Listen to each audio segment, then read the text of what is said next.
my mind. I want you to do to my body. Too raw. Giving me what I need. That's what you got to do. Giving me what I need. That's what you got to do.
You're so sweet to me.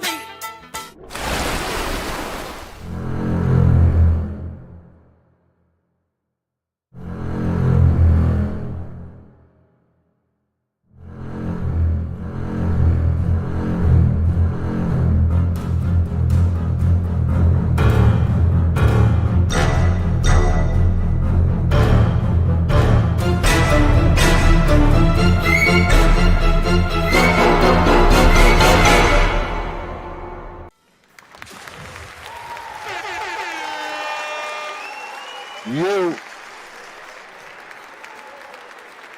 What is happening, man? What is going on? What is the deal with everybody in the building, man? You back for another Turf and Rundown show, man. Y'all know what it is, man. What's the deal with our peoples? And Unc, man, what's going on, man? What's Yes, the sir. You. It's a Monday. It's Turf and Rundown day. I'm excited, bro. I'm ready to get this stuff cracking, man. I'm ready to start talking that talk. It's a lot to talk about. 100%. 100%. It is definitely a lot to talk about. Shout out to everybody in the building, man. Shout out to we're gonna get a time stamp down. You know what I mean? Usually we did have a time, but right now we just winging it right now. All right, we trying to figure out what's best for Turf and Rundown, but we here, man. Regardless of it, but shout out. I know there's some other people live right now, like my guy Jay, but shout out to him. You could be getting views from anywhere else, but you coming in and viewing it with you guys, man. So we appreciate it. Turf, man, what's been going on over the weekend? Anything that's caught your eye, man? I know it's slow in Raider land now. It is slow. What I'm gonna tell y'all what's caught my eye is Texas track and field. I'm just letting y'all know, man. it's something different out here. Y'all know I have no Texas time. is crazy with that. Bro, I mean the specimen that I keep running into. Every meet I run into somebody that you know. This week it just so happened that it was Jamal Charles. Shout out to Jamal Charles. I mean, that's crazy. Bro, I mean, and that's this crazy. is every week, ladies. Every meet is somebody new. If you didn't know Marion Jones and her husband, they raised a kid here who's at UT on track. They was part of this AAU thing for decades. I didn't know about any of this, right? Because this is my son's first year running track ever for anything. So when I tell y'all it is real out here, you think football is serious out here? Bro, track and field, it's a whole nother level. Oh, yeah, I can only imagine what's up with the track and field. Honestly, bro, that's kind of wild though. Jamal Charles, look, he played for the enemy, right? So he sure did. Minimal nice words that we can say about Jamal, but you know we do gotta say he was nice, man. In his time, he was nice, bro. Yes, so can't be mad at it. Absolutely. So you do have the. You already know what we gotta do, man. We gotta give a big shout out to. Yeah, I got it. We good. We give a big shout out to people in the chat real quick, man. You already know what's up, man. We already got some chats up in here, man. So we already got some people tuning in. We got our guy Dre for show in the building, man. What's going on? Dre for show. Salute, Illy Davis. Appreciate you for coming through. Hope you enjoy the show. We got one too from Cuz got in here early, so let me just flex this one. Shout out Steve Jones. Oh yeah. Please, like we used to do. I heard JB, Jacorian Bennett, was playing with the second team last week. Interesting.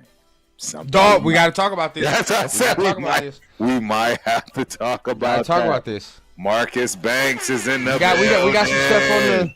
Yes, sir. We got some good topics on deck, man. So make sure y'all stay tuned. Make sure y'all tapping in with the conversation as always, man. Y'all know what time it is. Billy Davis is in the building. What up, Billy? Our brother in the building, man. What up, man? You Chris already know Chris is in the deal? building. Hey, and don't forget, Rundown. You can select these too, and they'll pop up on the screen. I'm doing it now, but whenever you see something, just click on it if you want. But shout out to Chris, my dog's best Raider duo on the tube. Yes, I like sir. it, bro. Yes, sir. I like it. What's Raider going on? Paul in the building. Raider Paul. Raiders. Last but not least, one more big one, man. Always supporting Chewy's NFL games and moves. Yes, sir. Raiders. What up, Jesse? What up? Myra, and then, of course, Myra in the building, man. We got to give a shout out, man. You already know. Always. Viva Selly is in the building. Yep, Viva Selly in the building too, man. What's going on, man? Do we say what's up to Jason Downs, man? What's going on, big Jason Downs in the building. Yeah, I think we got everybody, man. Yes, and yes, we was late, Dre. We was late. Yeah, you know. Yeah, but you already know. You know, we got some things we gotta take care of around here, man. You already know what time it is, man. Sometimes the time can be fluid. It's gotta be fluid. Yes, sir. Now that we here, man, we about to talk some of that good Raider ball, man. Make sure you guys are tapping on that those like buttons. Tap on the subscribe button if you're feeling what you're hearing. Right, that's the number one. If you're feeling what you're hearing, but let's go ahead. Let's get into it, man. Let's get into some of the topics. So let's do it. You kind of touched on it, but I just wanted to go ahead and touch on it as a whole, right, and see what we had, see what we got going. Now, OTAs week 2. Right, started last week, so a little more news to touch on, a little bit more plays being made, right? But I do want to start with what we just talked about, right? And that's JB. That's JB. Yes. Because I just talked about it on Saturday, and I'm gonna pose a question for you in the chat, right? Do you think that there is a role for Jacorian Bennett on the team right now? Do you believe that there is a role for Jacorian Bennett on the team if we're talking about Pete Carroll style corners, right? Caveat. If we are talking about the type of corner that Pete Carroll likes to have, rephrase the question. Yeah. Is there a role for JB on the squad now? Let me know. Hey, rundown. That is a fabulous question. First and foremost, I honestly think, and see, we don't know enough about JB. I almost kindly think we just gave him an anointing somewhat because he had a decent few games. I agree. You know what? His best chance, in all honesty, especially if D can pick up. I know what you're gonna say. His best option might be to move to that slot, bro. Move to that slot. This is why Unc and I be having these shows. We did not have this conversation over the weekend, but if you watched Good Morning Raiders on Saturday with my guy Jay, and then we had Dub on there, I said that very same thing. I said, hey, he gonna have to make his bones in the slot because as of right now, bro, if you're looking right, and I'm not saying I'm not saying the age or anything like that, but I'm looking at these outside corners that we have, right? Looking at how we have all the way down from who we just drafted, Darian Porter. You just said him, DeCamerion Richardson, all the way down to Eric Stokes, right? Eric Stokes is in there. They're all big lengthy, dudes. Right? All of them. And you talking about them playing on the outside, like, and we all, and it's funny, through the draft, everybody was like, yeah, man, I mean, Pete Carroll likes big athletic corners. He likes big, long, rangy corners. And then when you look at Ja'Cory and Bennett, everybody was like, uh-oh. Well, we're not talking about you, though. Not you. It's okay, bro. It's all right. You don't have none of the measurables, but it don't matter, bro. I mean, and I'm not saying that to say he's bad, but I'm saying maybe are we trying to fit the square peg in the round hole, right? That's where I would be at, because remember the week that I told you, and I keep going back. Remember the week I told you, I was like, hey, they got Ja'Cory and Bennett at slot on this depth chart over here. Then it flipped back a week later, and then you're like, okay, he's back outside. But do you take that as the coaching staff trying to figure it out? Like, all right, well, where is he actually good at? You know what I mean? So we can see and see what's going on. Hence, second team reps. Right. I think you're absolutely right. I am worried for him. Meaning that I had never seen enough. Right. We all know how TRS roll. Majority of the people liked him. I don't know. Severe, I never really caught on if Severe was rocking with him that heavy or not. Obviously, Chris and Leo. No, I gotta see. Yeah, that's they do. Yep. But I never ever really gave him the complete go ahead just yet. Don't get me wrong. I had to bring myself to the front of the congregation and retract the nonsense that I was going towards as far as the road I was traveling, and him not, being able to comprehend everything, wearing the dunce hat in the corner. but yeah, I mean, hey, I retracted that. I admitted I was all the way wrong there, but I mean, we didn't get a full season out of him. We all know that. And even with the, footage that we got, I don't know. I just kind of, just to not cause too much of a commotion. But when you go back and look at him, man, there's a lot of times they could have called PI. He was real handsy. He was real hands-on. Don't get me wrong. I want a physical cornerback, but I don't know. I was just never sold 100% on him yet. And I think you're starting to see other people feel the same way in the organization. That matters more than we do. So yeah, I'm with you, right? And I'll just go ahead and say I was never like immediately 100% like, all right, cool. A big reason why I've said that, and then people get to roll in their eyes when certain things are brought up. But sometimes you either bring it up too early or it's whatever the case, bro. But you can say whatever you want to say about Rundown, but what you would not say is that I'm not fair, right? I be damned if I come out here and I'm talking about Nate Hobbs and oh man, he's not available, right? He's not available. What am I? And then I come out here and then I just ignore the fact that Ja'Cory and Bennett ain't finished 2 full seasons, right? I can't do that. That's not fair. And then you're telling me he has to be okay, like, oh man, everybody gets hurt. I can't bank on the fact that my number 1 corner don't play the end of the season. Correct. Right? Like every year, am I supposed to be like, all right, bro, well, for the last 4 or 5 games, we're not going to have our number one corner. That's fine. You know what I mean? Like it is, we can't say that. Right? So that's already one where I'm like, weary. Okay, weary. Number 2, bro. And it's funny how everything, it don't click until it click, right? When you start looking at Darian Porter getting first team reps, when you start looking at dudes like Eric Stokes, who was not on the team last year, right? Now all of a sudden, he's getting first team reps, right? Coupled with the fact, because I'm glad Jay said this, bro. I'm glad Jay played the clip. I think I want to play it here, but it is what it is. We'll just say it here. Yeah. They were interviewing the DB coach, right? Interviewing the DB coach, and they asked him about JB. He was, and we talk the coach speak, so we understand when like certain tones are said and certain tones are had. We're like, all right, that don't sound too good, right? Absolutely. When he got to talking about Eric Stokes, he talked about maybe even a little DeCamerion Richardson and Darian Porter glowing, right? He's like, oh, they getting it, they coming along, man, real big, lengthy, getting there, right? What does it mean, Turf, if I ask you about a player and the first thing you talking about and telling me is that it's tough about his injury, getting over his injury? What does that mean to you?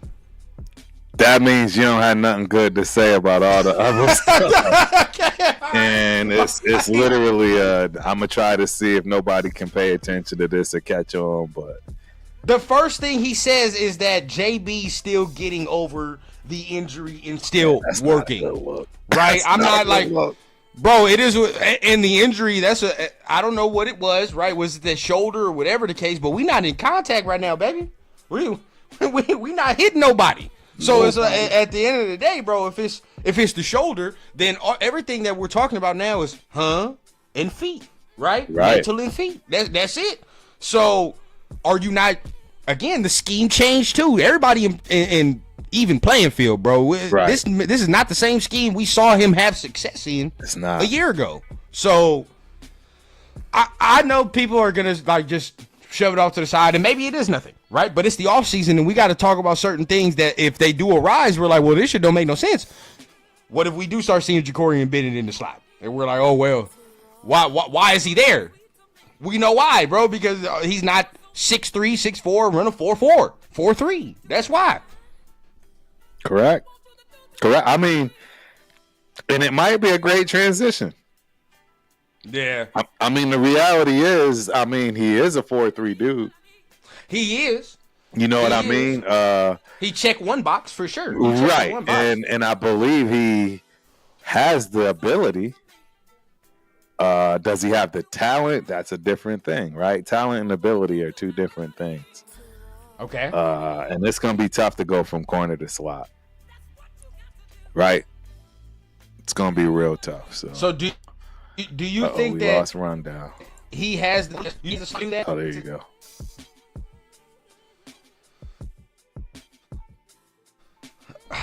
My thing is this,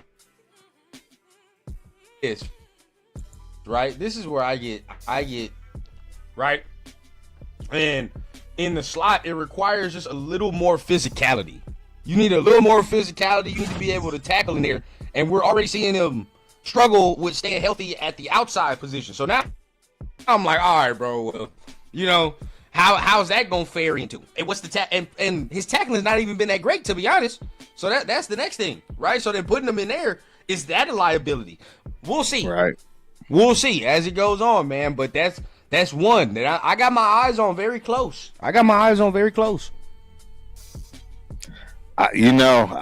want the brother to do well. I wanted him to be a starting corner, but I don't see it. Now that, as you stated, us getting through these OTAs and them, being hyped on other guys that are there and available for what Pete wants, and that Pete and PG are going to start talking that same language. Mm-hmm. And I believe Ja'Cory Bennett is going to be the odd man out. I mean, just naturally by his size. Yeah. In that cornerback room, he's the odd man out.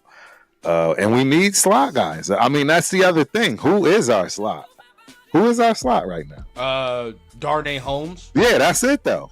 That's it. Yeah. So if you were to put him there, I like it. I'm gonna give you a hot take though. I'll give you a hot take. Yeah. People might be mad. People might whatever. I think this is opinion based, right?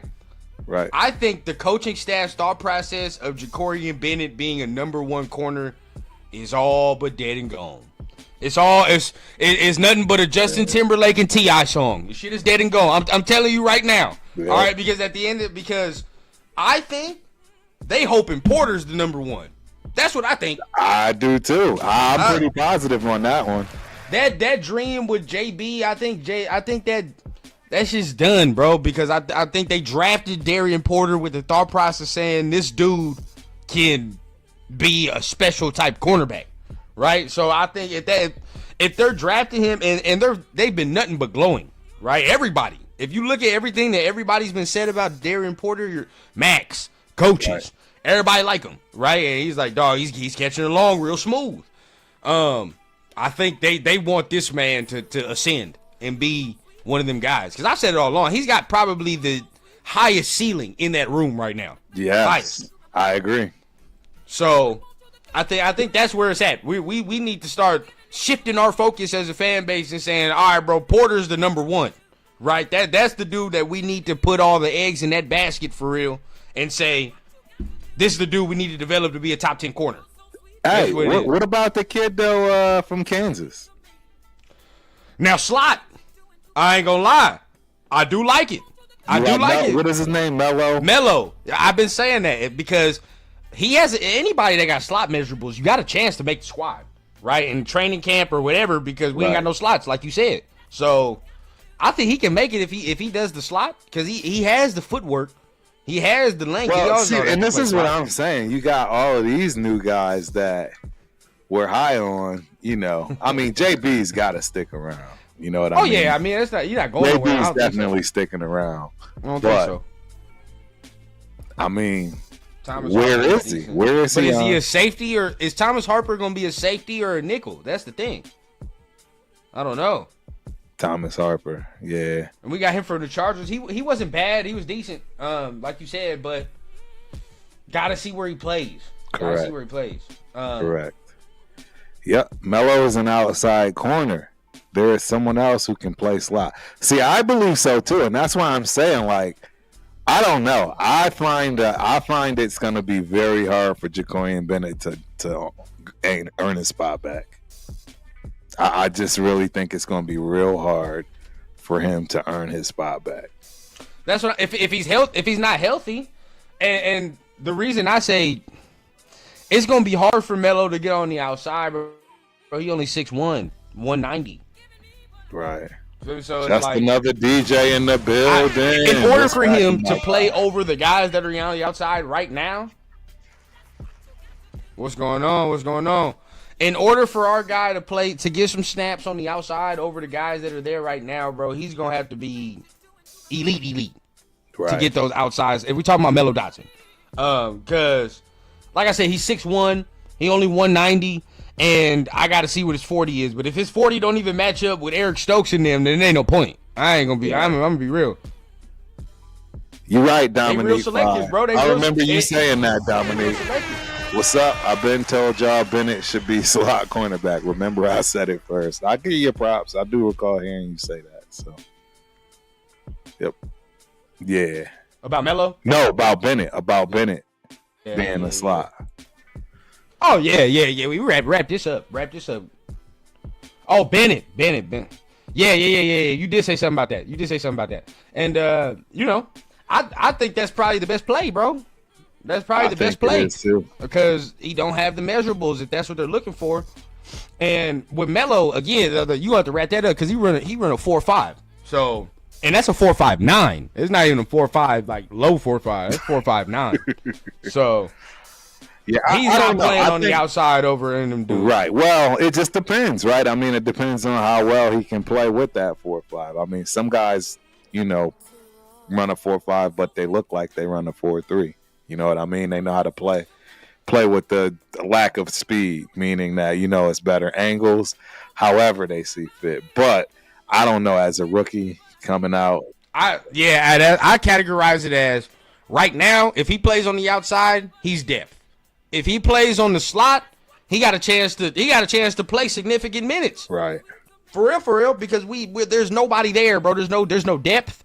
There's no, I would want to say, young talent where we can say like, all right, we can build on that in the nickel. You know what I mean? Like, nah, we let. Obviously, we said we had to let that go with Nate Hobbs, right? So I'm not gonna cry over spilled milk. Right. But at the end of the day, like, the replacement had to come somewhere. That's just basically it. Absolutely, 100%. I mean, that cornerback room went from being a little dusty to it's all right now. I think there's some serious competition. I think it is. I think it's I don't think it's the weakest link of our defense anymore right now. No. I'll put it that way. Not the weakest. Be honest. I don't know. I mean, our offensive line without Wilkins, I'm a little nervous. Yo, yeah, D-line. Yeah, my bad. Yeah. Our defensive line without Wilkins, I'm a little nervous. I don't know how y'all feel, but we gonna see, man. Because without that, like I said, they got to play well.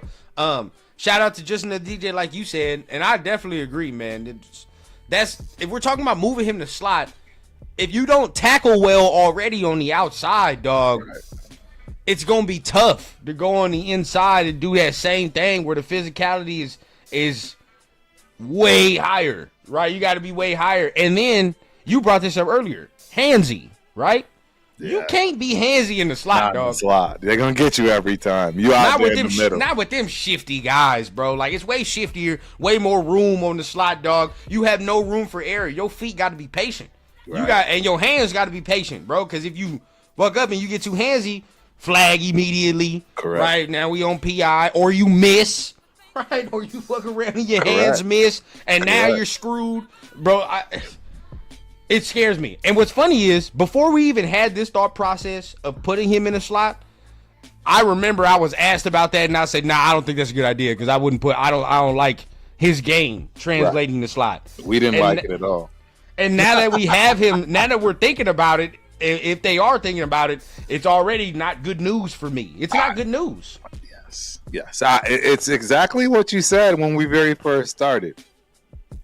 They're trying to find a place for this kid, and they just don't see it at the cornerback position. I mean, I really would love to hear Leo and Chris's take on this. I know. I'm gonna get them. The reality is that, I mean, this is coming from the coaching staff. We harped on his past play a lot and kind of, anointed him, if you will, but I was never really one of those. So I am curious to hear all the JB lovers, like, what they really truly feel, knowing what's going on right now. Right. As far as, what's at stake and what he's got in front of him. I mean, we see two big corners right now that easily take 1 and 2. Easy. So where does he get burned? For sure. This is where this is where it gets nasty. So I'm just trying to see whatever what the roster looks like, maybe the depth chart. I doubt they're gonna show the depth chart as of right now. Nah. They gonna wait for that. But I want to see where he's listed kind of right now and see maybe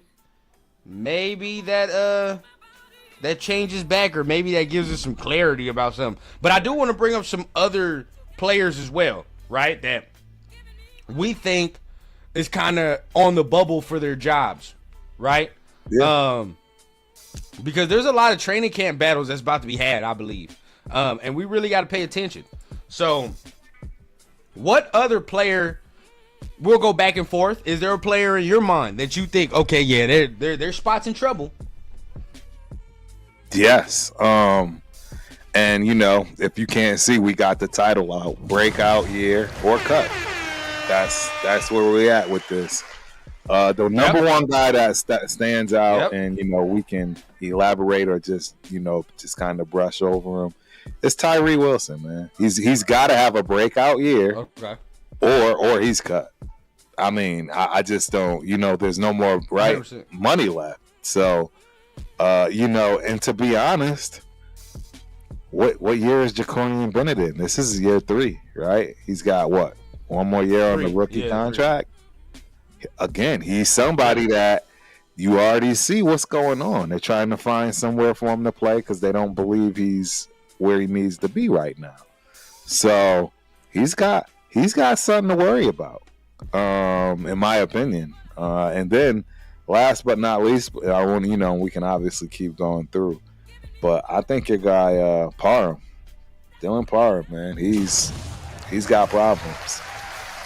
He is really on the outside looking in right now. I think them automatically giving, what is his name, the kid from Cincinnati, who we aren't all fond of as far as the guard, Kappa. Oh yeah, Grant. I think it's Kappa. Oh, Kappa. Yeah. They kind of slid him into the number one starting slot immediately, effectively, without much. You know what I'm saying?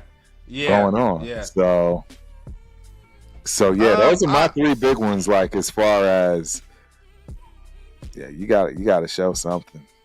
Otherwise, it's over. It's curtains. I agree, bro. I 100% agree, Turf. With the list, we'll start with Tyree, right? We can start with Tyree. For him, this is it. This is it. This is the last hurrah, bro. There's no reprieve after this. This is regime 3, right? This is regime 3. So if he don't get this together this year, there is nobody left on the coaching staff, the front office. It's like, well, we drafted him, and remember he had that foot injury, remember? And so just give him a little time. Nobody cares no more. Nobody cares, dog. There's a whole new regime. Nobody give no damns about the foot. Nobody give no damns about how long it might take you to get back from the foot. It don't matter, right? It's all about, dog, I just got this job now. What you gonna do for me? That's real talk. Like, I don't care about none of that. You wasn't even drafted by me, dog. And truth be told, probably wouldn't have been drafted by him anyway if this was Pete Carroll. Let's keep it a bean. Right? Correct. He probably would not have been drafted. I don't know for sure, but I'm probably confident with Christian Gonzalez on the board, we probably are not getting Tyree Wilson. But take that fact off, right? Take that fact off. Now, it can also be a positive. Clean slate. Nothing to, nobody coming in with no predetermined notion about how you should be playing or where you should be at. You have a chance to make yourself a whole new character, right? So this year's pivotal for him, bro. He can reinvent the wheel in short order. You can reinvent yourself. And all of a sudden, now we're looking like, now you got to keep Tyree. What does it look like to extend Tyree? What does that look like, right? Like, we want to keep him here, blah, blah, blah. As of right now, they just wait until the well run dry on the goddamn rookie contract to be like, well, finally, he's gone, bro. It's like, it's like some of these wealthy people, they leave their children with that inheritance after they die. But then sometimes some of these kids ain't really responsible with the inheritance. So after a while, the money gonna run out, right? And after the money run out, rubber got to meet the road. Hey, bro. Tyree is a couple months left off that inheritance running out. All right, so at this point right now, bro, rubber gonna have to beat the road. He gonna have to get a corporate job, something. Right? Something's gotta give. Something's gotta give. You are absolutely right. You're absolutely right. Something's gotta give. So I'm definitely there. I mean, I want to ask the chat because we talk about Tyree. That's a big topic, right? Do we think that Tyree Wilson? I'm gonna put the poll up. But do we think that Tyree Wilson has a breakout year? All right, that's what I'm gonna say. Does Tyree Wilson have his breakout year? I'm gonna put the poll. Me? Let me know. Let me know. Absolutely not. He's not going to have a breakout year. He is going to look like he has in the past, a little bit better. And don't get me wrong, he's gotten better. I'm not saying that he can't be decent in the league. Right. You know what I'm saying? A journeyman, somebody that's going to fill gaps. But as a number 7 pick in the first round, nah. It's over. It's over. We've seen all we needed to see. He's gotten more than enough time, and we all know why he's gotten more than enough time. Yeah.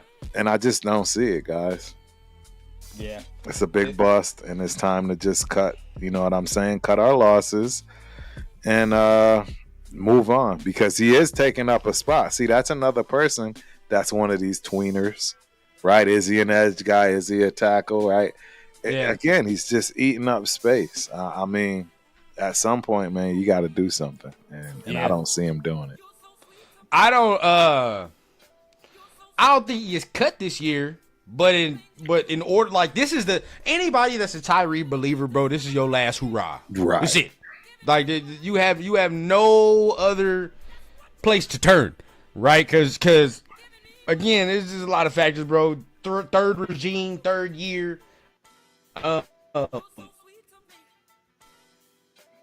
And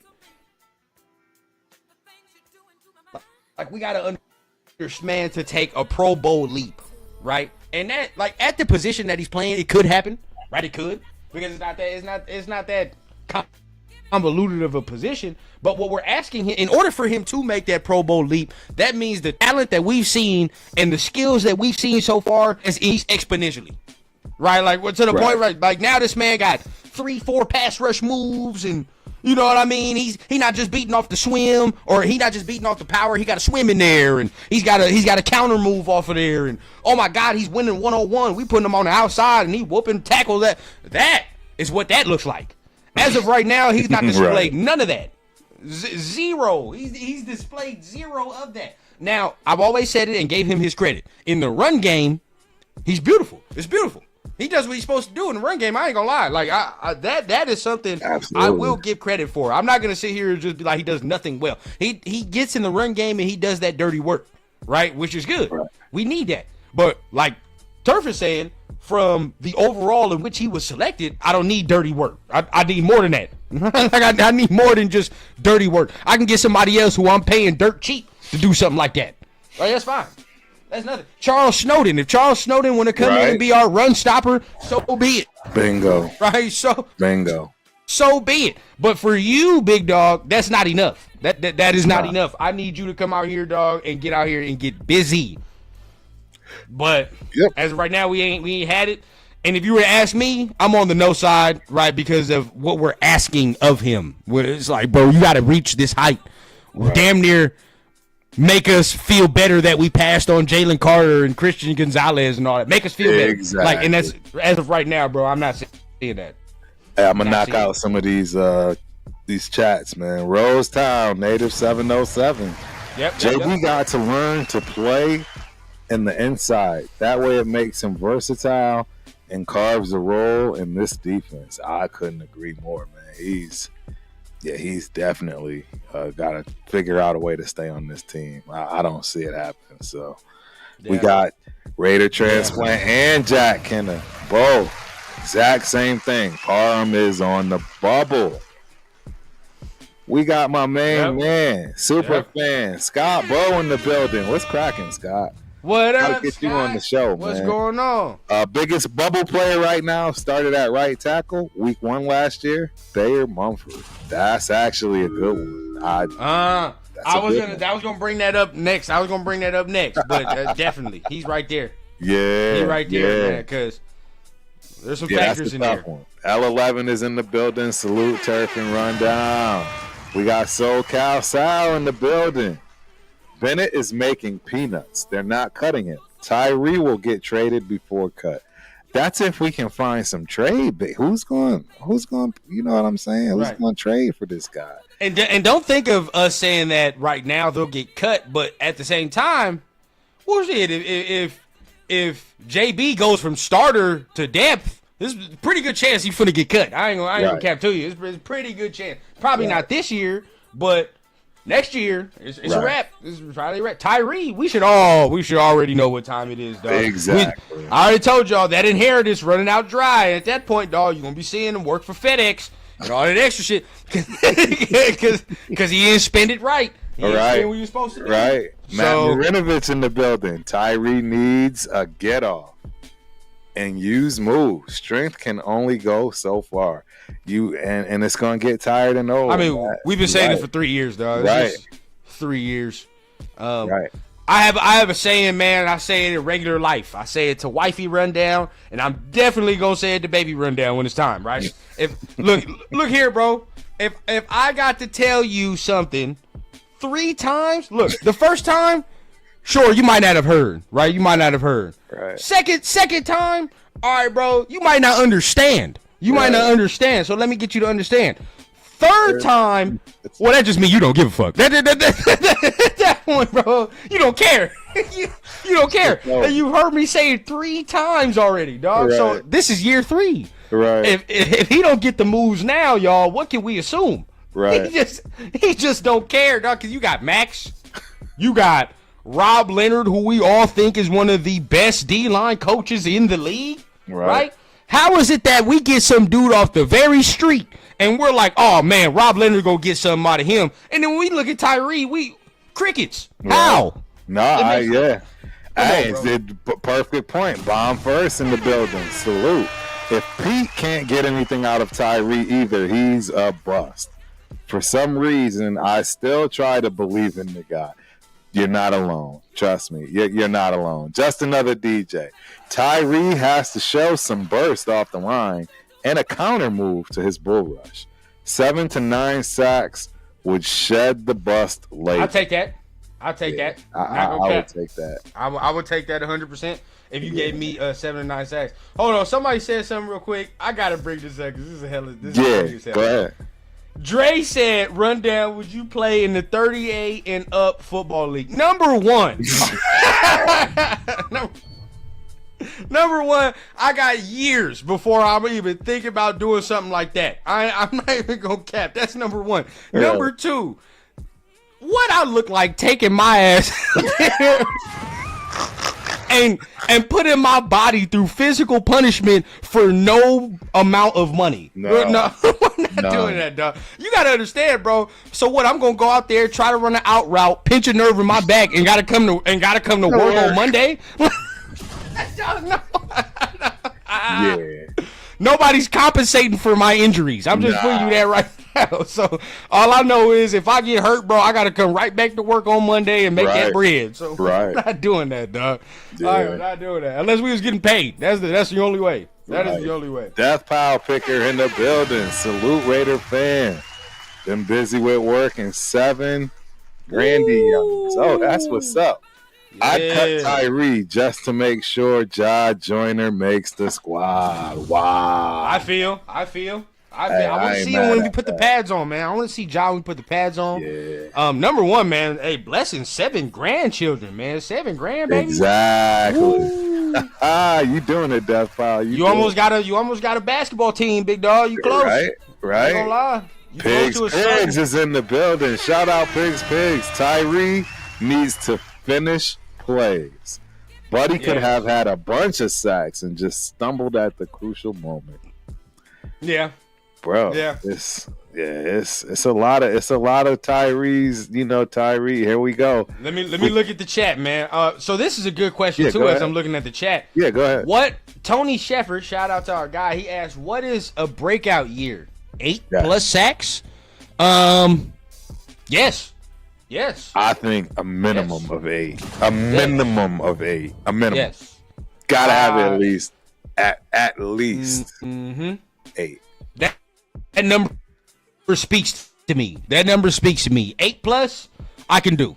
That works. Right now, this is the thing, and the eyes are open too. How are you getting these sacks? Right? Like, are you beating the offensive tackle or guard 1-on-1 and it's a legit win, or are we like lucking into these? Like I just need to see how we're doing it. But 8 plus, that gets me where I need to go. I'm gonna be real with you. I like that right there. I can't be too mad at that. How you feel, Turf?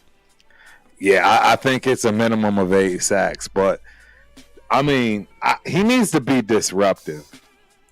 Shout out to Hit Stick. Yeah, he needs to be disruptive, man. Yeah. This kid, he's got to have 8 sacks, but I need to see some disruption, tackles for losses. Just give me something more than just 8 sacks. Be in the mix for most tackles. Now, right? Give me something. Yep. I need more than just 8 sacks, though. I'm sorry. We've been waiting for a long time for this to come to fruition. It needs to be more than 8. Yeah. Well, and see, this is where you can say, all right, take another leap in your run defense, right? Like I already said, he's good in run stopping, but now make it look more dominant. right? Get in the backfield and now stop those runs before they really get going and all that, right? And if he if he gets us 8+ sacks, starts giving us some tackles for loss in the run game and starts getting back there with quick. Now, okay, all right, now we look better. And again, it only helps the D-line. With Christian Wilkins out, we keep harping back. If he's out, well then, Tyree has got to do something. There is bro, he's pivotal. If you don't like him, if you like him, it doesn't matter, bro, because if Christian Wilkins does not play, that man is pivotal to that D-line. He's got to be what somewhat Christian ain't, and that's the problem I have. I don't see that. I don't see Tyree coming remotely close to what he should be. And that's where it gets scary. But we'll see. Hopefully we start hearing some good things in training camp. Let's touch into this. Let's get into this next one. Yeah. Because this next one I'm very passionate about. Right? And it's finicky because we don't even know if this dude who he's gonna get replaced with, but Parham. Yes. Parham is one that may not be popular, but I think, me personally, I think his spot's in trouble. And before we continue to Parham real quick, just want to go back. We did the poll, got our votes. 71% of y'all said Tyree does not have a breakout year. Yeah. While 29% of you guys said that he did. That he will. So, most of y'all think he's not going to have a breakout year. I can't be too mad at that, bro. Can't be too mad. He had a short thing of conversation. Let me see. So now we're going to go into this. I'm making this poll right now. Yeah. I'm making this poll. So how do you feel, Turf? How do you feel about Dylan Parham? I think his spot's in trouble, personally. Oh, absolutely. I think his spot is gone. It's a wrap. That's what I see. It's an absolute complete wrap. Meredith and Rogers, they both are going to beat out that Parham. And both. And that's how I feel, man. And I ain't gonna lie to you, Turf. Like, for me, I'm looking at Meredith taking over one of those guard spots, right? For sure. Either left guard, right guard. I think he played well enough last year where I think he's going to be one of the starters. Where it gets tricky is the Kappa, Rogers, and Parham sort of thing. I think that is the cluster that we're looking at for either right guard, whatever. I think that's the cluster. Whoever comes out of that, sure, right? There's going to be one for depth, and then somebody's on the odd man out. But I think Parham in the competition with Caleb Rogers and Alex Kappa, in my opinion. I don't think he can win it. That's his problem. I don't even think he can beat the rookie out. It's gonna be tough. I have confidence in Caleb Rogers. I do too. I like the dog that he's got in him, and that's somewhat what Parham is missing, right? For whatever reason, whether it's his size or lack thereof, right, or strength or lack thereof, right, whatever it is for him, that's a problem, and that's where I think you take the youth, even though it's not much youth, right? It's what Parham is only in his third year, so. He just needs to go somewhere where the line is more athletic and they use more gimmicks based on we already know he's not as big as a body as other people, right? Other people that we have. You look around at Colton, he's a big dude, right? You look at JPJ, he's a big dude. Even Meredith is big, right? Kappa is big. Caleb Rogers is big. DJ Glaze is big. He's slender. Right? Like when you look at them, right? To a degree. And again, we take it to the skill level now. It's like you said, year 3 or 4, right? It's year 3 or 4. Why do we still have the same issue, right? Why do we still have the same issue of trying to guard these powerful rushers, right? Why do we still have this issue? It was you and Andre James. Always, we pointed at you too and was like, dog, why? If they got a nose tackle or a certain D tackle above a certain threshold of weight, right, it's going to be a long day, right? So that should not be happening now in year 4. It cannot happen anymore. And not only to say this, I've said it multiple times, but we done moved you to like 3 different positions at this point, right? First you were a center, then you're a left guard, now you're back to right guard, and now we're supposed to be back to left guard. Well, how many positions can we change until we understand, well, maybe it ain't the positions, right? Exactly. No, exactly. Maybe it's not where you're playing. Maybe it's not. And another thing, somebody brought up, maybe keeping Parham as backup center. Jack, yeah, that's not going to slide, Jack, because we still got Jared Hufford and this kid Will Putnam, right, behind Jackson Powers Johnson as the center. And I mean, why are you going to hold on to a 4-year vet that you're going to have to pay that 4-year vet minimum, right? When you don't even expect them to play at all, and you can just, pay league minimum to one of these other guys. So that's just my thoughts on trying to keep Parham around. It would have been a nice gesture, but you know what I see, what I say, deal him to where they drafted him. Either that, New England, or somewhere where they run some zone, bro. Like somewhere where they need a more sophisticated line, right? Maybe a little more athletic, not as size wise. Because I see us going more power, right? I see us going more power with the personnel and with Genty and all that. Like I see more power game, and now you could do zone for sure, but just with the line, I think our line is better suited to run the power game, right? I just think they are. So we got big dudes, road graders, right, who want to move motherfuckers off the spot and get the contact. I like that better for our line, and I don't think he fits that mold. Shout out to Scott, man. He said Parham already lost his job to Jordan Meredith, as he should have. Yes. I think Meredith should be starting off rip. I don't know why some people, I get it because he has the ties. You talk about Kappa and our GM and Tom Brady. Like, he has the ties, I guess, if that's what you want to say. But fuck that, bro. Like, he just came off, like, the worst season he could have came off of. I don't know why everybody's sitting there, like, wanting to slot him into the starter. He's got to work for it, too. The only person out of the 3 dudes we named, right, Meredith, Rogers, Kappa, Meredith played well last year. He did. Like, he actually played well last year. This is not, like, factor innuendo where we're trying to make it up. Like, we were hard on him to start. Yes. We were hard on him to start. He pulled through. I'm gonna keep it a bean. He pulled through. Bro, this man played well, bro. So I'm not, we're not making nothing up, and our eyes aren't deceiving this dog. Like, he actually played very well. So I'm very good putting him next. And another caveat, already played multiple games next to JPJ. I like that continuity. Yes. I like the continuity. Keep that, bro. Like, we don't gotta. I don't want to mess with that right now, right? So I think his spot should be there. I'm not even gonna cap to you. Right. It's the right guard to me. Right. It's right. Like, I'm not slotting Alex Kappa in there because, like we just said, he came off a terrible last year. Terrible. Nobody in their right mind, after seeing what he did last year and them numbers, be like, oh yeah, bro, we're just gonna immediately put him in the starter. Nobody's gonna do that. No, nobody's gonna do that. And if they're doing that right now, bro, I worry already. I'm scared because it's like, bro, what are we seeing, right? What are we seeing to already put him there and no pads have came on, no pads.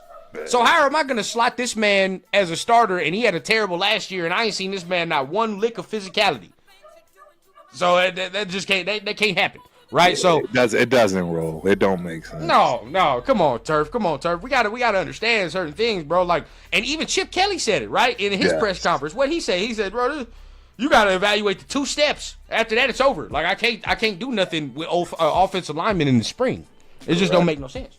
And I agree with him 100%. You running backs, unless he's catching the ball, or offensive linemen, D linemen. There's nothing you can evaluate right now in this point of the year for you to say, like, oh yeah, that's our guy. There's no way. Real quick, we got Rolling Dubs in the building. Subscribe to both. Hope everyone is doing well. Shout out to you, Rolling Dubs. We appreciate you, homie. Hope you enjoy the show, man. And thanks for that subscribe and like. Okay, so Scott asks a good question. Mentioning all the position switches, does that line versatility give Parham a value that we aren't truly appreciating? You want to take it first? Yeah, it's a great question. And you're absolutely right. As of right now, not knowing what that depth chart is going to look like, right? If It just depends on the count, right? Because we all know we don't keep a lot of linemen, right? And if there is one of those scenarios where you need versatility over, right, depth, Parham is actually gonna be more so in play, right? Because yes, he can be a center and guard, right? He has some of that, but I think with the amount of line that we have now and how they are going to give JPJ a real back, I think one of those guys will be a true backup. As far as the rookie that just came in, or the second year guy that's Jared Hufford. I just don't see where Parham fits. You're absolutely right. This is why I think he will fit on another roster. Yeah. He will fit on another team. And he actually may thrive, right? Particularly in an offensive line where you need more agility, you need more athleticism over power, and strength and straight size. And that's what we're going for. It's obvious we're going for straight size, power, and strength, and not a cute offensive line where you got a lot of misdirection, a lot of pulling, right? A lot of athletic lineman stuff. We're not doing that. To a degree, I do agree with what Turf is saying and what you're saying, Scott. The versatility gives him the value I think is depth. It gives him that value. Where if you were to make cuts and you're to say like, all right, bro, like who we getting rid of? You probably don't want to get rid of him, right? As to say, man, we got depth. We got a guy that can play 3 positions. If so, cool. If somebody go down in a pinch, we could put him out there. Right. But I think the value decreases if you're starting to talk about him as a starter, right? Because because then what I just said can be turned into negative lights. Well, we done tried you at 3 positions starting, and you ain't been good at none of them. None of them. Like, so you've been decent, right? You've been decent at them, but you're not to the degree of which we like our starters to be. Right. So again, as depth, it gives him a lot of value. But as a starter, it gives him very little, in my opinion. It just gives him very little. Yeah. I agree. Yeah, man, right guard, man. I think we're working there. Parham, Kappa, Rogers. That's the little cluster right there. Whoever comes out of that, to be the starter, you would hope that they worked, they competed. It was a hard fought battle, and then boom, they got that job. So I'm excited to see what that happens when the pads come on, because that's where we got to wait for training camp and all the extra. Correct. Death Pile Picker says Parham, a man living in a box under a bridge. Hey. Yeah. Shout out Chewy, man. Rogers. I agree, man. I think Rogers can do something, man. When we first got him, I was excited. So I want to see what happens, bro. I want to see what happens. Yeah. Rosetown, shout out. He says facts rundown. I see Rogers getting the spot, very knowledgeable and physical. Yeah, bro. And I just like if you ever just watch him and they got him mic'd up on the field and how he works and how he plays, bro, I'm telling you, him next to JPJ is gonna get on a lot of D linemen's nerves. It's gonna be a problem. You're absolutely right. They're gonna hate this guy. Come on, you got 2 dudes that's talking physical and really don't let up until the whistle is blown, or maybe even a couple steps after the whistle is blown. You got 2 of those now? Oh yeah, let's work. That's what I want. That's all I want. You and me both. I want my offensive lineman, bro. I want my offensive lineman the whistle blown. I want a couple more steps after that. Couple more steps. Right? I don't care if the whistle was blown, bro. You keep going a couple more. You make them feel you. You feel what I'm saying? Absolutely. That's what we gonna do. Absolutely. I'm not sponsored yet by anybody, Sacktown, but yeah, I'm drinking Modelo, man. Believe it or not. Yeah. Modelo Especial tonight. Okay. Yeah, I like Modelo, man. Yeah. Yeah, I had to get on that water today, man. Took wifey out for her birthday yesterday, man. Happy belated birthday for Lady Rhonda. Yeah. She tried to have my liver hurting, man, but it ain't gonna happen, bro. It ain't gonna happen. We stay on the water, man. Man, our guy Geo Max in the building. Coaches, Yo, NFL back. positional IQ. If our coaching staff is legit, Raiders go from worst to first in a hurry. Yeah, I agree. Yeah, I mean, and I think the coaching staff can work. I just think there are certain things this year that they're not going to be able to cover up all the way this year. I mean, this is first year of the retool, so you got to give them some grace. A little bit. Definitely got to give some grace. I agree. So let's stay on the O lineman a little bit. I mean, this show right here in particular is us really talking about kind of OTAs, who we hope has a breakout year, who we don't. And, you know, just keeping it smooth this year. Like we said, it's very minimal news. But, you know, still a way to talk that good football talk, man. Make sure you guys are hitting the like button, subscribe button if you're feeling what you're hearing, for sure. We appreciate you. We're an hour and some change in. So we getting it in, man. Might end here soon, but go ahead and just tap in with us. Keep us going, man. Conversation looking good. Yes, sir. As we continue, man, another name on the offensive line. I think somebody else said it. I forgot, bro. I forgot who said it, but I would say Thayer Mumford too. Mumford. Yes. Thayer Mumford, bro. I mean, you just drafted Charles Grant. You feel what I'm saying? At a certain point, you would expect him to take over for Colton Miller. You would hope. Correct. Right? That's the plan. 100%. So if that's the case, bro, as of right now, I would want him to get as many reps as he can. And the only way to do that in year one is for you to be a swing tackle. Right? Swing tackle. Correct. And get that. Right now, Thayer is the swing, but Thayer can't stay healthy. I can't have my swing tackle being injured and shit all the time. That just can't happen. Before we continue, man, we got one of the guys in the building, man. East Coast Gridiron in the building. What's happening? I see that series you got with all the content creators too, bro. Very, very fire, man. He just had our guy Pharaoh on, talking about the squad. You know what I mean? He's got all content creators just pulling up to his channel, you know, talking about their teams and all that. So very, very fire series he got going on right now, bro. But salute. Shout out to the guy, man. He had Pharaoh on, man. Make sure you guys tap in with our guy Pharaoh in East Coast, man. Very fire conversation. My 2 cents is in the building. Oh my God, what's going on, bro? Got folks showing up, man. Folks are showing up. Hey, shout out you know how we gotta do it, man. Gemini Libra up in here, man. Hey, it gets spicy in here, but it is what it is, man. It is what it is. Hey, man, shout out. Hey, appreciate you, Jay. What up, Jay, in the building, man? My guy, man. Shout out. I know he just had a show not too long ago, too, man. So y'all check him out after you get done with the guys here, man, for sure. Yep, absolutely. And appreciate you, Jack. Appreciate you. Definitely, I'm gonna tell her. I'm definitely gonna tell her. Yeah. So, we'll stay on the topic of Thayer, man. And it hurts. It hurts because a year ago, Turf. And this is why I say you can say whatever you want about Rundown, but what you will not say is that I'm not fair. And I don't always assess myself and look myself in the mirror. At a time, this time last year, Turf, I was singing praises about Thayer Mumford. Was I not? Yes, you were. Was I not? Your dude. I said, hey, man, I'm the Thayer Mumford train, bro. I'm putting the coals in. We rocking. But now, how a year changes, bro.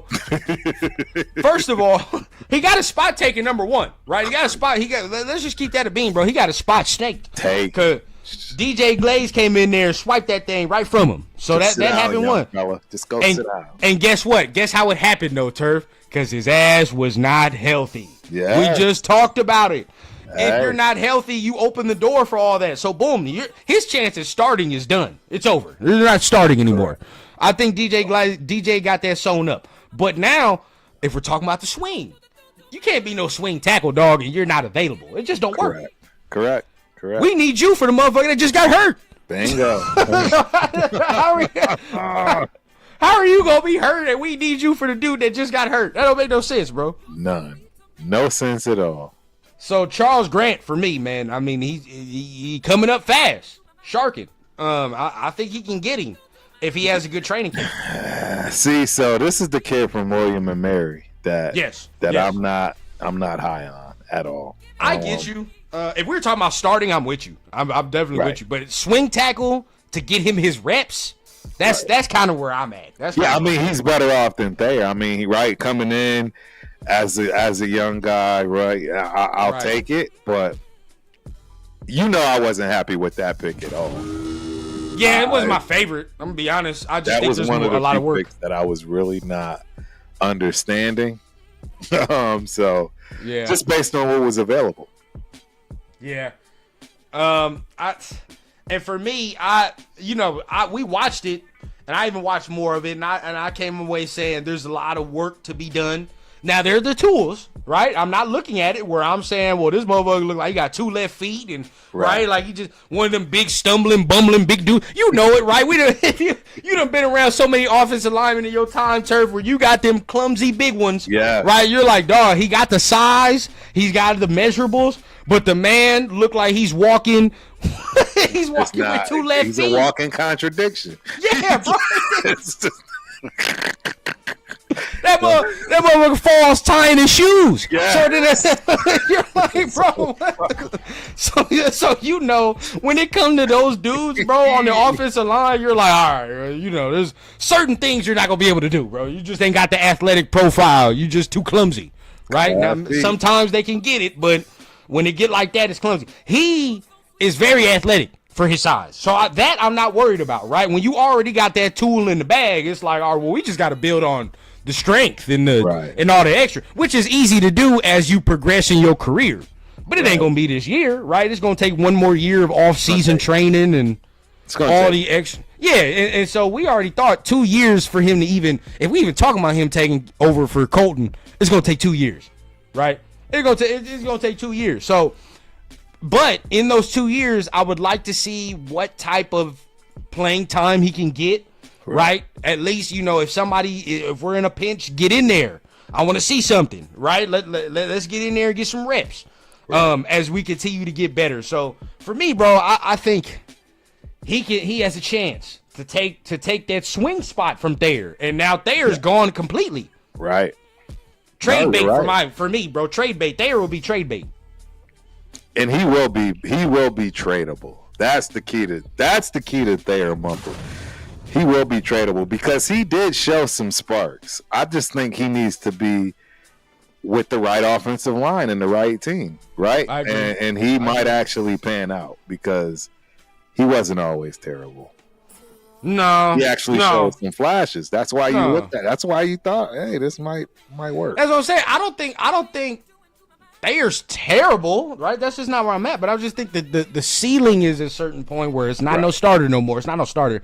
And two, again, I can't keep you as like my sixth man on the line and you're hurt. It just don't work. You know what I mean? It just don't, especially when I got somebody that I know that the coaching staff has that belief, like in a couple years, I want this dude to start and be a franchise corner piece. Right? So if that's the case, I want him to get as many reps as he can while he waits. Right? Get in there. Let's get it from the actual playing perspective. Right? So, and of course, right, when we get to preseason, that's going to tell us a lot. Who's going out there? At what point? Right? Who's in the second team? Who's in the third? That's going to tell us everything. So, right.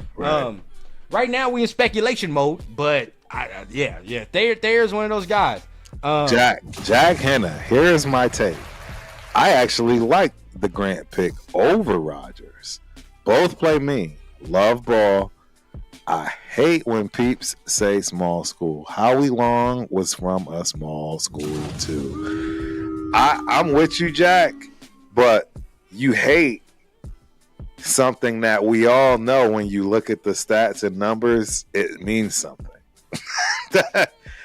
And specifically in terms of a Howie Long defensive lineman in the trenches type player, that is the quintessential difference between divisions. It's not the skill positions. It's actually that offense and defensive line. You go from the SEC to the Mountain West and look at the offense and defensive lines, and I can assure you are going to see a drastic difference in change. That's really what it boils down to. So, I mean, again, I come from a small school, right? The FCS. And I have to be honest and upfront, man. I'm just telling you that the linemen make a difference in those leagues. They just do, whether you love it or hate it. I don't know any other way to put it. I mean, yeah, it's different when you have to go up against the SEC every week. You know what I mean? It's just different. Yep. Yeah, it definitely is, man. Definitely is. But I'm not gonna put too much stock into school.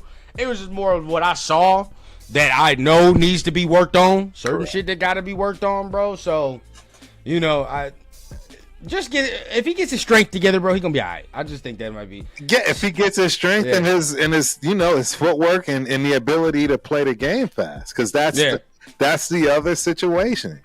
That's the difference between those lines. See, again, the speed of the game at the FCS in the trenches as opposed to the big colleges, bro, the big conferences, bro, it's just different. Those are things that some people never can get a hold of. That's really what it really boils down to. The speed of the game is so drastic, you just can't get it. And that's what we're up against when it comes to Charles Grant, in my opinion. I'm nervous about that more than anything. I don't care about the size, the strength, right?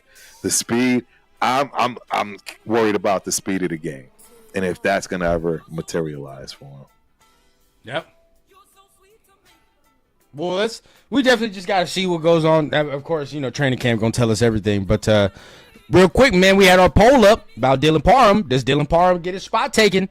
70% said yes, while resounding 29% said no. So there's not a lot of confidence with our guy Dylan Parham right there, man. And again, and this is why. I love it, man. We've been on YouTube for a minute, so I think we started to make a little stamp in the community, in the nation, yes, sir. Right?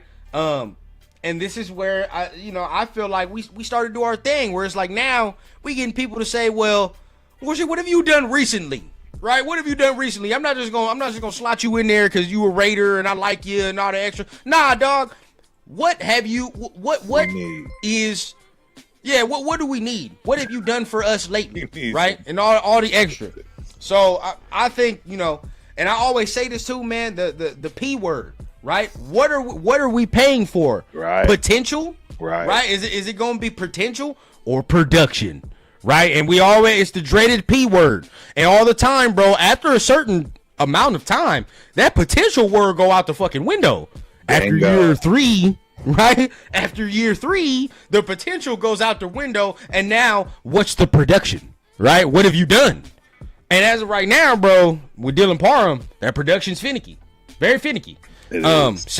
Same with Thayer Mumford, finicky, because you've been hurt, you've been in and out the lineup, you ain't been consistent. So there's that, right? Boom. So now you talk about JB. JB, as far as the conversations we've had today, has most of the grace from everybody, even over Tyree, right? Over Thayer Mumford and Dylan Parham, because he's only in year 3, right? It's going into the 4th year, and that position he has, I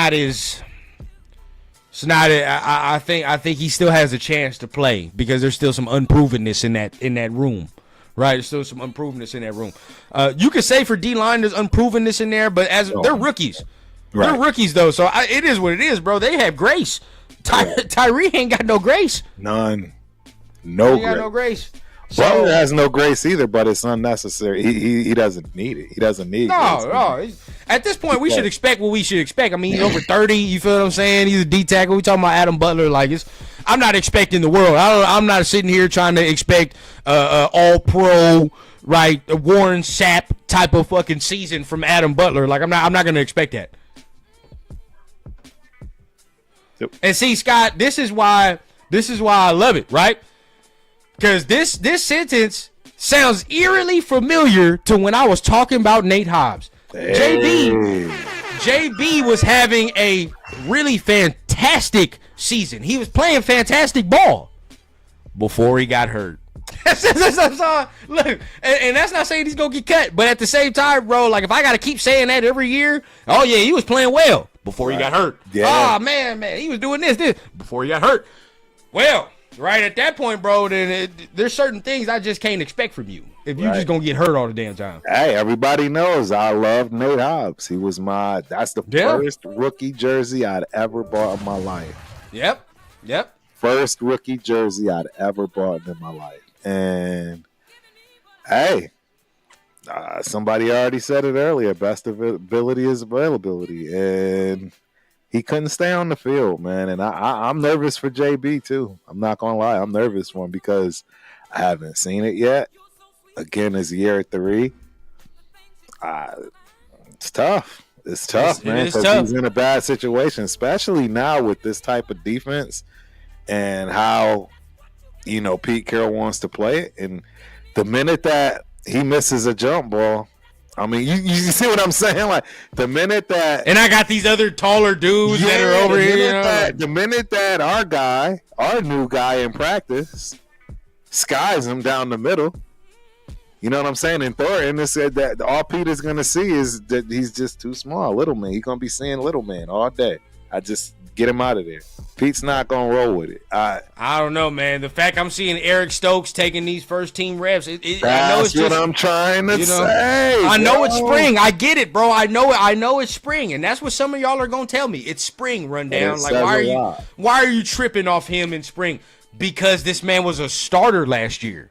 And I'm seeing a rookie and a motherfucker that just got here getting reps over Jacorian Bennett. Why is that? Why? Reps. Right? Like that's not, it's not good. I don't give a fuck how you slice it to me, dog. That's not good. And if you're hurt on the sideline, guess what? This is even worse. If you're hurt and you can't be out there in the spring and you got this motherfucker making plays right now, Turf, everybody that's played ball, you know what time it is, dog. If you're hurt on the sidelines in spring and you're seeing your quote-unquote backup out there making plays, you in the doghouse, bro. You know what time it is, dog. They don't even want to. You know what time it is, dog. They don't even want to look at you if you're not out there competing with everybody else. You about to get snaked. You about to get snaked. And what I mean by that is, right, if you're just like Thayer Mumford. Thayer Mumford was on the sidelines. He was hurt. And guess what happened? DJ Glaze came in and showed the ability. He showed that he can be a starter. Well, fine. Well, if JB on the sidelines and Eric Stokes all of a sudden proves that he can be healthy and does what he does, right? And he had a pretty good season last year. Not saying it was great, but he had a pretty good, and he wants to build on that. Now you just doing nothing but making the coaching staff think twice when they got to make these decisions and be like, well, shit, I do like the way that Eric Stokes and Darian Porter play as a tandem. I do like it. You know? Why would I mess with that? It's just conversation, bro. You got to put it in their ear. Right now, he's letting the coaching staff have those conversations. Correct. That's just what it is. And they should never be had. Agreed. He's letting them get in. He's letting them slip in, man. And Scott, you're right. Agreed. Scott, you've been rocking with Adam Butler from day one, from jump. That's your guy. Yeah, and I know what to expect from Adam. I'm not, I ain't tripping at this point. I already know he's going to give us a very solid play if everything goes into the factory, right? So, I'm not mad at I'm not mad at Adam. I think Adam going to do what he's supposed to do. That's definitely not a guy on my bubble. But I think a guy that's going to be good to end off with, and I think this is a very, very interesting because you can go either way. Right. The guy that's right behind you, 8'7". We talking about 8'7", right? That's the last one. And I think, and to me, you could say it's a bubble, right? You could say it's a bubble, because now we could just say the truth, right? He's never, as long as you're wearing these colors, right, you'll never be a starting tight end again. No. It can sound dramatic. It can sound whatever you want to say, but we all know that's the truth, bro. As long as Michael Mayer is here, and as long as he is a Las Vegas Raider, he will never be a starting tight end again. Ever. No, that's about as long as Brock Bowers is here, dog, as long as he's breathing air, there's no way, right? So at this point right now, you have to be comfortable with the backup role. That's just what he has to say, right? I got to be comfortable being Robin to the Batman because there's no way, right? All right, all y'all that's comic nerds, unless Batman die off and I become Nightwing or some other shit, that's it, right? That's the only way. But as of right now, bro, we just got to play second fiddle and assist Big 8-9 and whatever he needs. You know what I mean? And as of right now, for Mayer, that's dirty work, blocking, right? And getting out there, putting your body on the line. You probably ain't catching too many passes no more. That's over. Where are your thought processes on Michael Mayer and what you think about him? Well, I mean, you need more than one tight end in this. For sure. So, I mean, I think his place is safe. I don't think he's got to worry. We had the best tight end room in all of football. We do. Right, with We do. like I 3 think we do. Mackey winners. I think we do. We got poached, and I don't see us getting any poached anymore. Right? Nah. I mean, we'd be crazy to give up Mayer, whether you love or hate him. It's irrelevant how you feel about him. The kid still got the ability and talent to be at minimum decent. Yeah. We're just dismissing him because of the shiny new object in Bowers that we have. But don't get it twisted, man. Michael Mayer is a baller.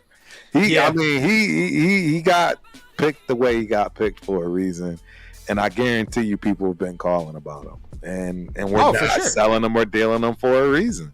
For sure. How could I? And I'm gonna categorize this in the very the best way that I can. Right. I look at Mayer as one of those good Fords, Toyota trucks. Very reliable. Right. Reliable as a motherfucker. You bro. You like, all right, man. You know what I mean? Like, it gets me A to B. Right. I can have it. Damn near 10, 15 years. You know what I mean? It's straight.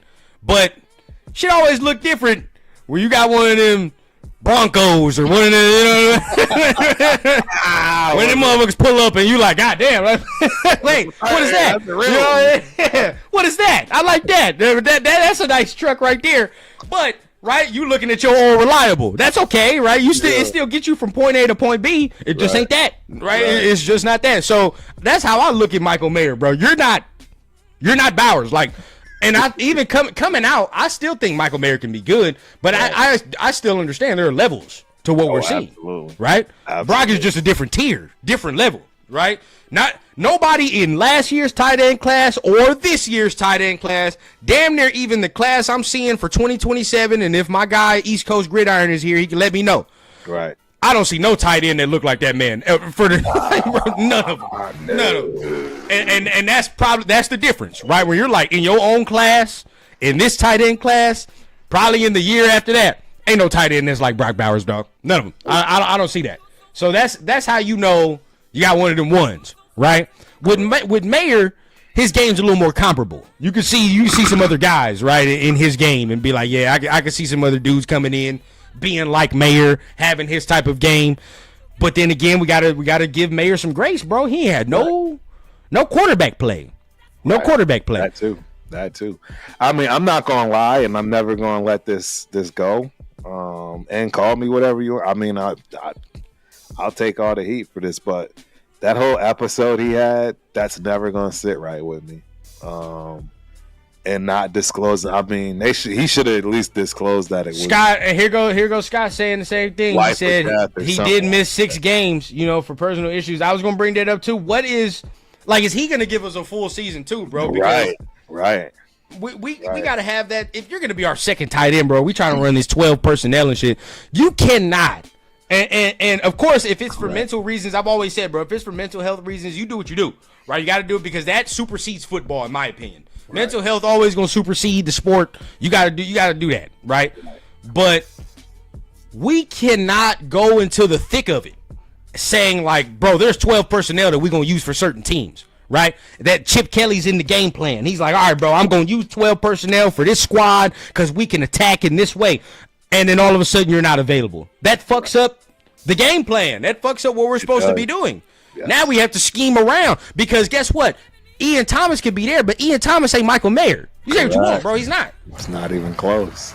Now I got a game plan different. Now if I'm the OC, I got to say, shit, well, now I ain't got him. Now I got to do. Well, you might take out half of your plays. Like, that's really what happens. Your playbook gets diminished. Talk the stuff because you don't have the personnel. We're counting on. Yeah, you don't have the personnel, bro. So now we doing different shit. Now we got to bring in. Every play is calculated, ladies and gentlemen, and everybody has a job to do in every single play. Agreed. QVT. Agreed. That's the way football works.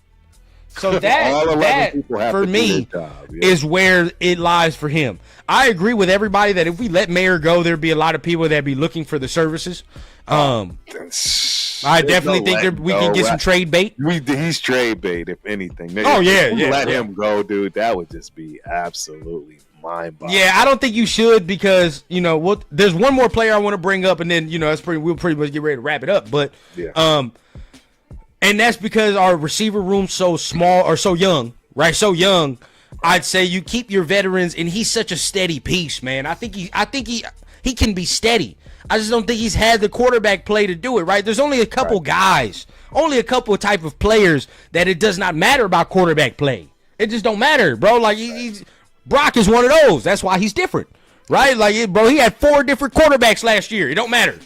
Breaking records still, right? Jacoby, he's getting to that. I got to get one more season, but Jacoby had 1,000 yards, but he had 4 different quarterbacks missed the game, right? So it's like, okay, you proved something to me. You've proved something to me. But everybody else up to this point, it looks like, it's dependent on what the quarterback play can be, what the stability of it is.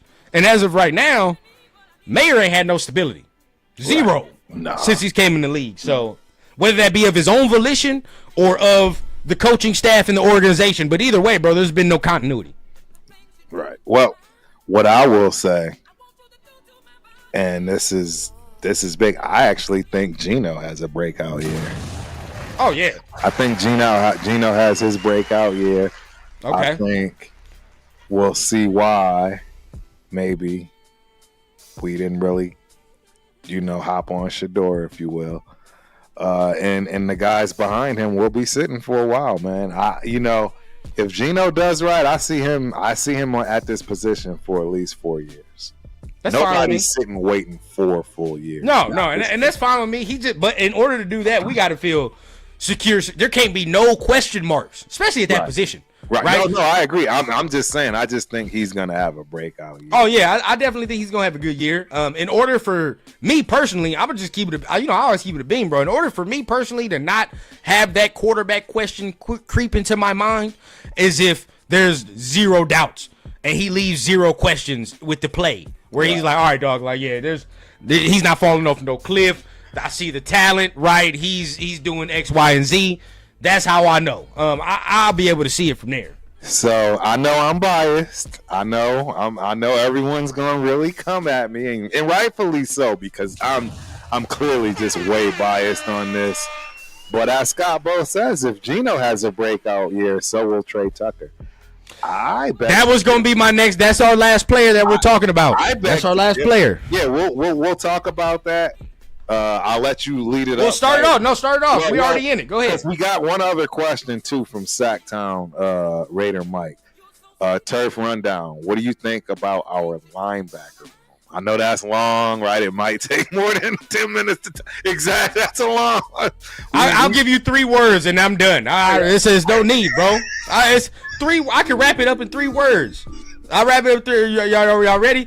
Do garbage. That's the 3 words that I'll fucking give you right now. Dog. Trash. Basura. I'll say it in a different language for you. Basura. There's no, bro. Shit's bad. It's bad. There's no redemption. We're gonna go into the season, bro. I'm telling y'all. And if I'm wrong, I'm wrong. But I'm very strong in my conviction that this year we're going to be mad at the linebacker play. Right. There's gonna be certain times we're gonna be pissed off. I'm a little biased. I know Turf has his biases, but I think we got a decent linebacker that I think you'll see do well in third downs, and that's the new kid, Lindenberg. Shout out to Cody Lindenberg and those Golden Gophers, man. I know, I get it. I hope. I'm biased. I know, but hey, his play. Look, I watched that defense. I'm telling y'all, the Minnesota defense was one of the best defenses in the Big Ten last year. Period. Across the board. And a lot of that was due to Cody Lindenberg. He played his ass off. And I saw it with my own 2 eyes, up close and personal. So we're going to see, man. I was doing like a little, film breakdown on my Thursday show. Right. And that, probably I didn't pick a good game, because the game I looked at, I was like, God damn, like, this is not good. He's not tackling and he's not doing all the extra. So I probably didn't pick a good game at that point. But he's got a chance. Of course he's got a chance. I mean, there's nothing in that line. It's bare. A desolate wasteland in that goddamn linebacker room, bro. I think, if one of the young ones don't go in, I'm looking at Gaynor, bro. That's where my hope lies. My hope lies with Gaynor, bro, because if he don't do nothing, we're done. He looks promising, though, in my opinion. He looks promising. Yes. Amari Gainer looked promising. So. Yes, I agree. So we hopefully. Hey, and I'm not upset with the pickup from the Steelers. I like him on first and second down all day. Can I be honest? That when I talk about the linebacker room, he's excluded. Roberts is the only one, to be honest, where I'm like, I'm not talking about him, bro. Everybody else I'm talking about. But as far as Roberts, I kind of am confident that he's going to give us what we expect out of the run game, and he's going to be decent in the pass game, right? I'm not expecting greatness, but first and second down, I definitely think he's going to be one of them ones. I like him going in. But when I say doo-doo garbage, right. Everybody else, everybody else, bro. I ain't got that much confidence in, bro. We talking about. I mean, some people can have confidence in Devin White, but I ain't seen that in a minute. And everybody else young, and everybody else young and unproven like a motherfucker. So we'll see. 805 just had said something. Let me look. Shout out to 805. I just seen it right now. I'm about to tell you right now. 805 in the building. He said, what game did you watch of Lindenberg? So let me tell y'all what game I actually got to watch up close and personal. That was the game against North Carolina. Who plays for North Carolina? Omari and Hampton. And what I'm telling you is Lindenberg, he had a decent game. Yep. I'm going to look right now. And don't get me wrong, because, again, I already told y'all that Minnesota had one of the best defenses in the Big Ten, period. And that's saying a lot, ladies and gentlemen. And Omari and Hampton still averaged 4 yards, 30 carries, 130 yards. He balled out that game. He balled out. Now, what did our defense do, meaning Minnesota? Let me see if I can find. This is offense. We need team stats. Let's see. And as far as what game I you think watched? this is as far as the game I watched, Maryland. Oh yeah. Maryland. Yeah. Maryland. It was the Maryland game. And when I watched the Maryland game, bro, he didn't look that great in that game. But you know, again, like I said, I might just pick. It might have been a bad game. So you know, might have been a bad game. So sometimes you got to just watch maybe more than one game. But off of that one, and there's some more that I got to watch of him too. There's some other games that I got, so I'll tune in with that one. But that game, good. Yeah, that game, it was a great game. 19-17. Cody Lindenberg led the defense in tackles and assists, while Josh Jordan wasn't too far behind. I mean, it wasn't a whole lot, but still, I mean, holding North Carolina to 19. You know what I'm saying, with the offense they had to deal with. Mainly their quarterback, because the Minnesota's quarterback play was horrible all year. Yeah. But that defense, they got some dogs. They had like 7 guys get drafted off the defense, ladies and gentlemen. Yeah. So let's not get it twisted. Shout out Chewy, man. That defense was real.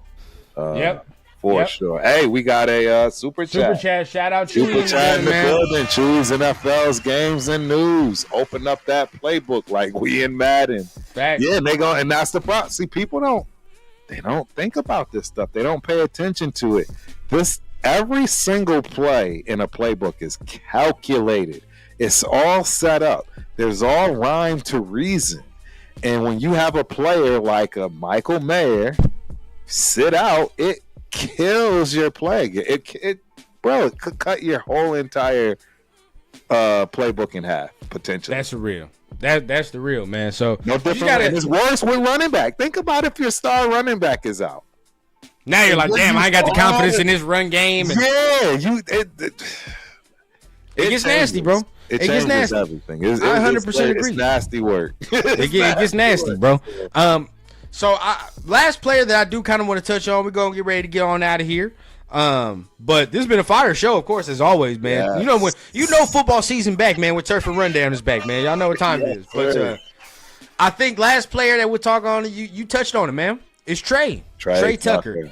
As much as I like Trey, I'll go in the limbo. I'll go on the limbo right now. I think the spot is in trouble for Trey. It's to be taken. I think if he does not get it together, knock on wood, hopefully he don't have no injury, right? But there are guys nipping at the heels, bro. He's got to perform, right? Dante Thornton is nipping at the heels. He's nipping. I mean, I don't know. I don't think he's. I think he's got to look at the Tommy Mellets of the team. Tommy Mellott too, man. I mean, there's no way he's even in the same conversation with Thornton and Jacoby, right? And the guys that are absolutely going to be playing on this team. Besh. Besh. I don't see him competing with those guys. I think his number one main competition right now is going to be touchdown Tommy. And I'm trying to explain this in the way. You got to understand, this kid's football IQ is beyond through the roof.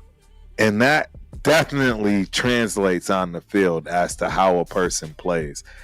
I get it. I know I'm overzealous, all this good stuff, but I'm just telling you, this kid, you're gonna see some things, man, and it's because of the football IQ. The other numbers were already off the charts, but you combine that with football IQ, like a touchdown Tommy, and that's why it's magic, and that's why you see what you see. And I think he's gonna push Tucker out. There's not a backup spot for that position. Yep.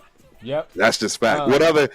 You need too deep in every other position. You don't need too deep in slot.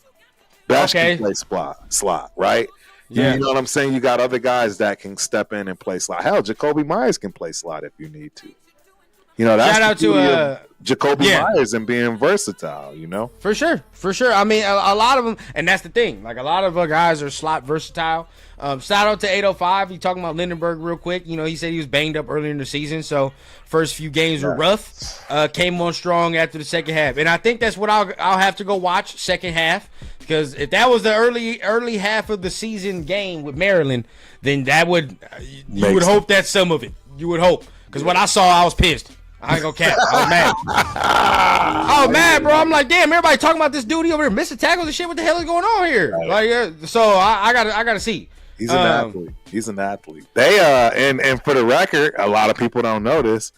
Minnesota has a hometown kid that is playing both ways this year. He's rocking a jersey that is half and half. I don't know if y'all have seen it. I forget the kid's name. He looks the part. The white kid too. I ain't gonna shout out to the white corners and the yeah, it's a white kid playing safety, and let me tell y'all, this kid got it. This kid got it, bro. I want to see. And they're gonna be playing them on both sides of the ball this year. I want to see what it look like. Shout out to Scott, man. On the topic, he says Trey Tucker and DJ Turner would beat the coverage and have to slow down for Gardner's weak ass pass. That is true. Trey is a breakout guy with good arm and deep accuracy. You right about that, Scott. That I got it. You right. I'm not gonna lie. You right. And that's where I'm gonna be. That's where I'm gonna be happy, right? I want to see.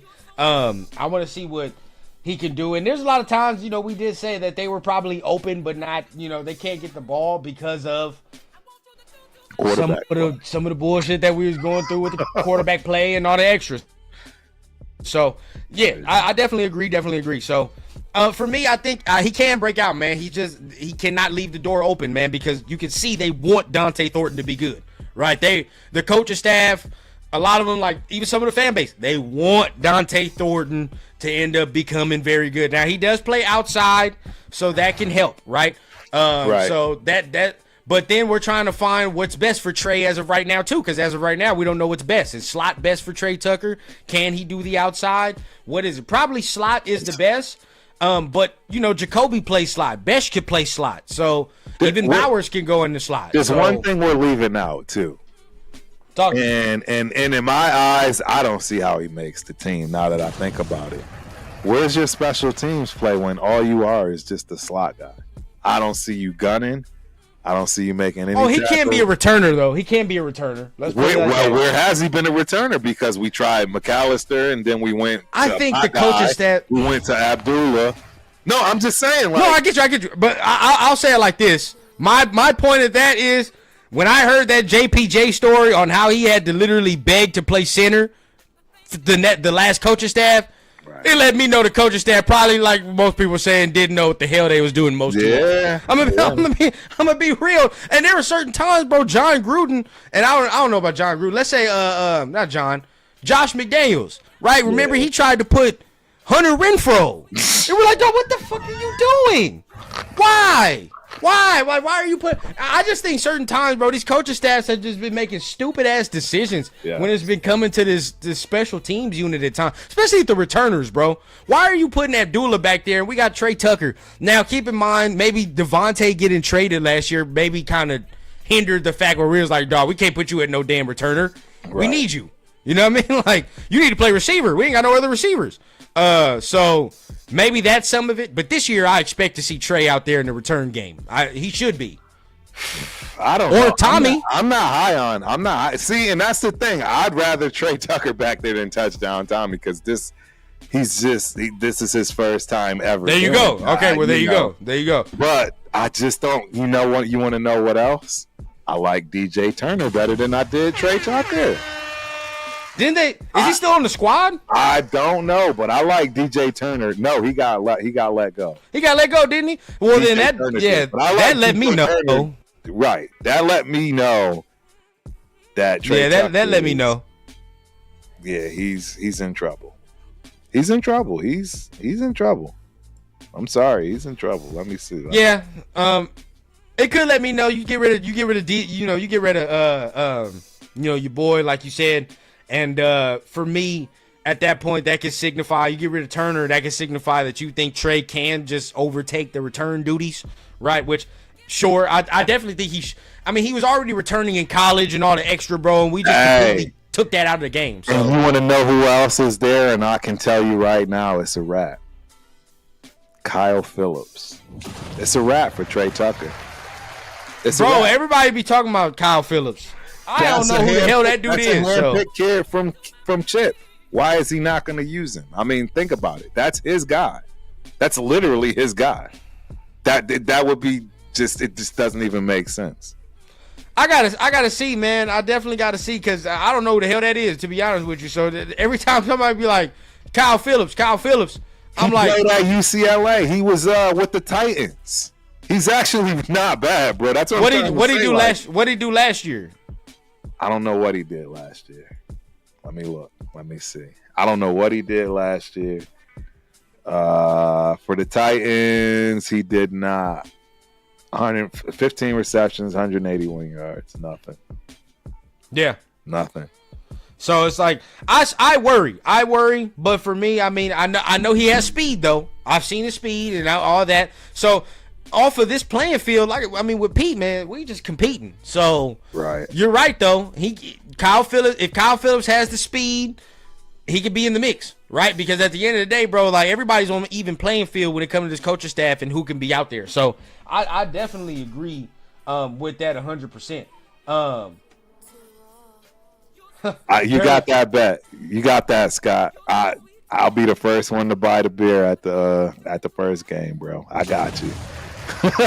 And I hope I'm wrong, but I don't think Trey Tucker's making this team. I don't even know why I say. I know he's not making this team. Not after what I just looked at. It doesn't even. Let's see if Turf. Let's see, because this is where it gets spicy at this point, man. Hey, I mean, just think about it. He's already gotten 3 years out of this. He's been a project, bro. He's been a project. Like, how many more years are you going to give a project when you already got a guy that you are confident in, and Kyle Phillips as the offensive coordinator, right? You got other guys here that are rookies. You got this kid, Keyshawn Smith, right, from SMU. I mean, you got touchdown Tommy. Like, these are slot guys, bro. 5'11". All of them are 5'11".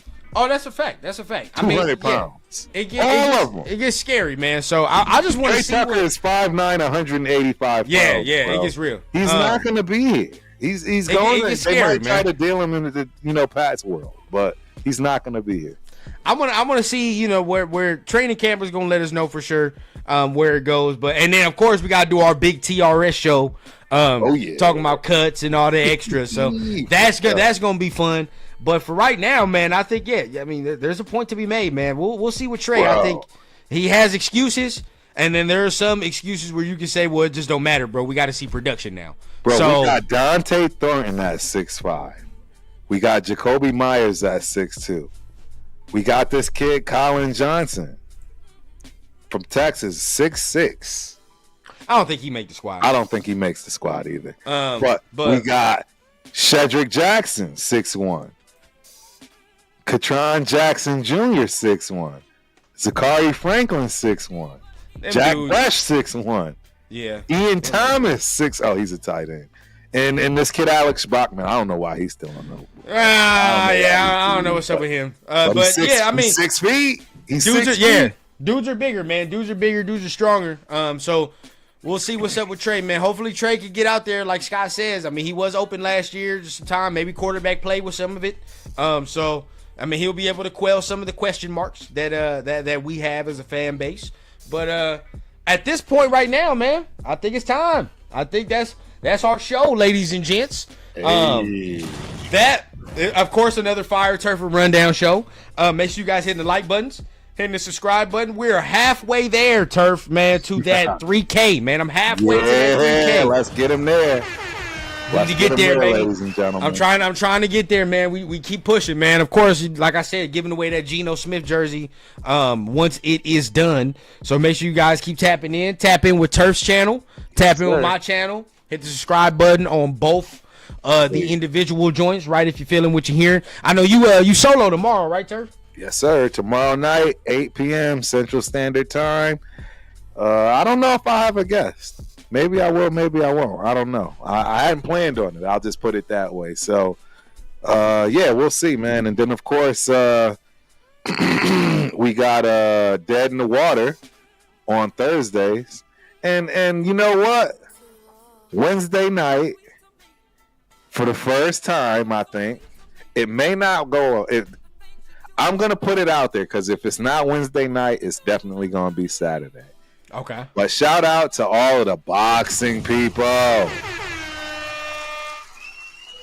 The Knockout Canvas will be starting Wednesday night or Saturday night.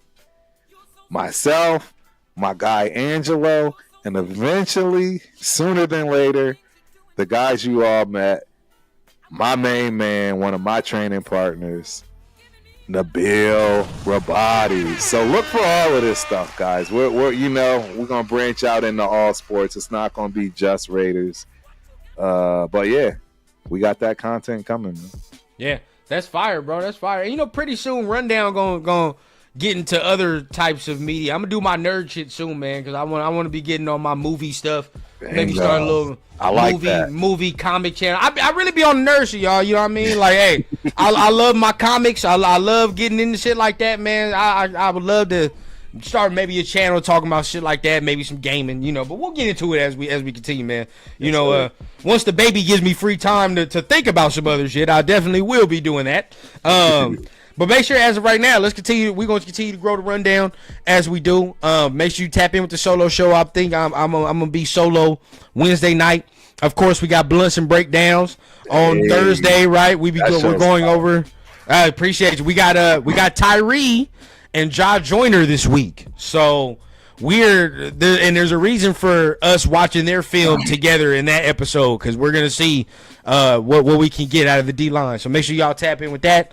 Of course, Good Morning Raiders Saturday, man. And tap in whatever solo show you see Rundown on, which will be Wednesday, and we'll see what our conversation will be on Wednesday. But tap in. Other than that, you already know what time it is, man. We love y'all. Thank you for pulling up, and we're going to see you next time on a very special Turf and Rundown, man. Thank you, and we'll see you again. Peace. You're so sweet to me. You're so sweet to me. The things you're doing to my mind, I want you to do to my body. Too raw. Giving me what I need. That's what you got to do. Giving me what I need. That's what you got to do.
sweet to me.